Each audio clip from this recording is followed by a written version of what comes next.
love watching. You know what I love watching. Yep.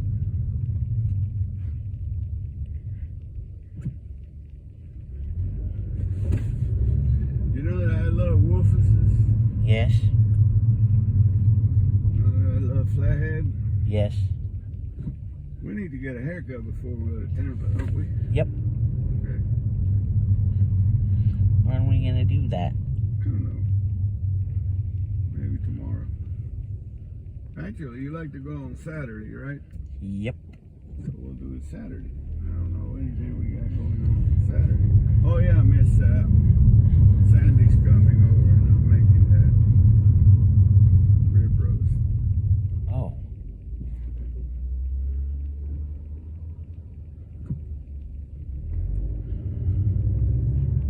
What time is that?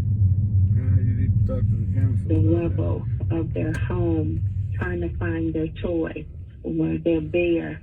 That's always the emotional side of it. Many homes are devastated, and some residents are still without electricity as utility crews work to restore power to storm-damaged parts of Selma. For NPR News, I'm Kyle Gassett in Troy, Alabama. The head of the interest rate setting Federal Reserve has tested positive for the coronavirus. More from NPR's David Gura. Federal Reserve Chair Jerome Powell is experiencing mild symptoms, according to a statement from the central bank, which notes Powell is up to date with COVID-19 vaccines and boosters. The Fed's next meeting is scheduled to start at the end of the month on January 31st, and Wall Street expects another interest rate hike, this time an increase of 0.25 percentage point. According to the Fed, after testing positive today, Powell is working remotely. David Gura, NPR News, New York. Mixed economic numbers out today are weighing on Wall Street at midweek. Retail sales fell by the biggest amount in a year in December, dragged down by falling vehicle sales and a slowing in purchases of a range of other goods. Meanwhile, manufacturing output also declined, while the key wholesale inflation figure fell. 1.1% decline in retail sales, perhaps the most worrisome at a time there fears the economy may be sliding into recession. The Dow plunged more than 600 points today. The Nasdaq was down 138 points. You are listening to NPR. This is WFAE News. I'm Gwendolyn Glenn. A Charlotte plastic surgeon is serving a 6-month suspension in North Carolina for having inappropriate relationships with 2 of his patients. The state medical board suspended William Frank Jr.'s license to practice in November. The board found that in March of 2018, Frank had a one-time sexual affair with a patient he had treated in December 2017, and that in 2020, he became romantically involved with a patient he was actively treating. Frank's suspension could end as soon as May 2nd, but he would be required to have a trained female chaperone present when treating female patients. He will also be restricted from communicating with female patients by text message or social media.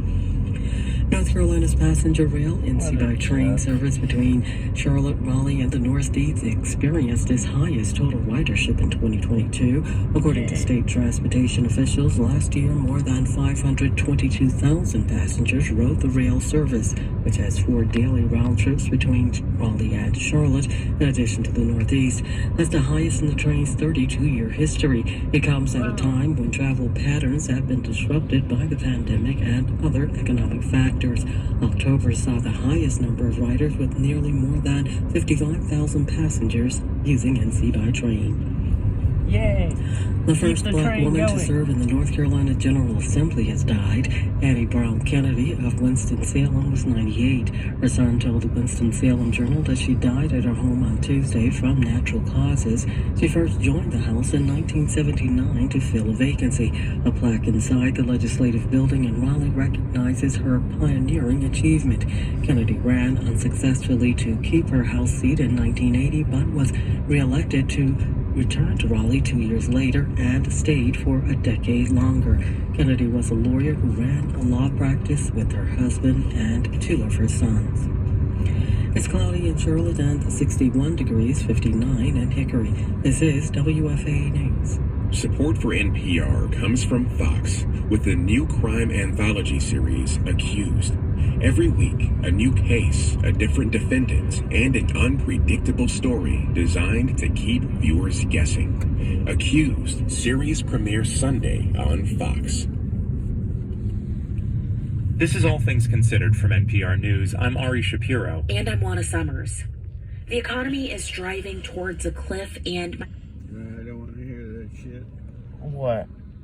That the economy's driving towards the cliff. I thought they said the army. No, the economy. Oh, there's a motorcycle. That sounds like a Yamaha. Yeah, it is. A little Yamaha. Well, I don't know how little it is, because, like... Yeah, it looked like one of those sport roadster type things. It is. Well, like, I'm talking about the displacement. Sometimes they only have the... They have the little twin... The little, they call them parallel twin engines and everything, but the 900cc and the 1000cc. I gotta take this inside the house because I need... I wonder if dude... read it and figure out what I wonder if dude took his iPhone 12 to Japan. I don't know. I think there's one in the... He said it's one in... I heard him say that there was one in his thing in there. But I'll use that one. Why? Yours might be better. Well, I don't know that until I try it.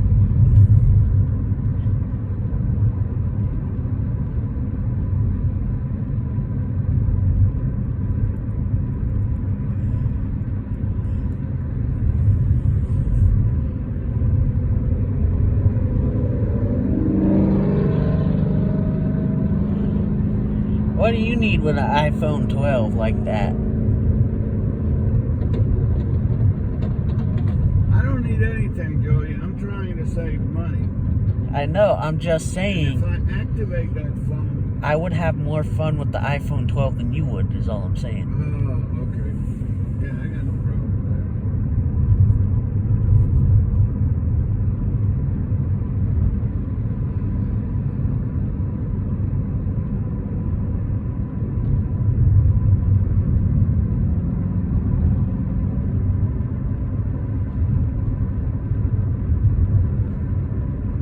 There you go.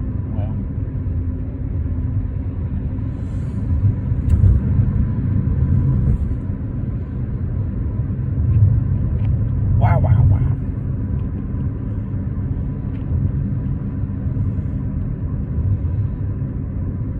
Then I would have to change numbers.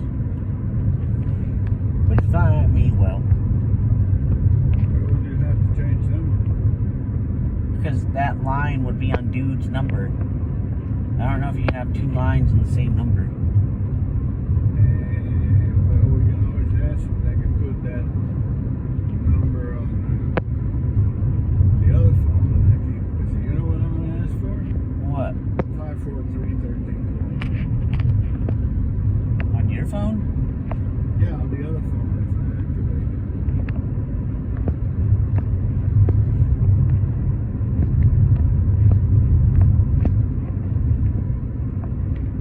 I wonder if we can switch the numbers around.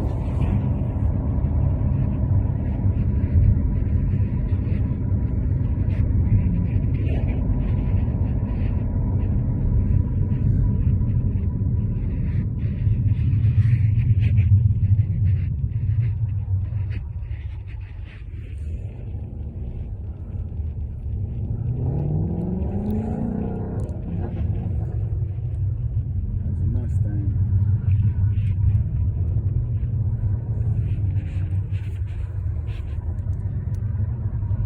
Oh, and by the way,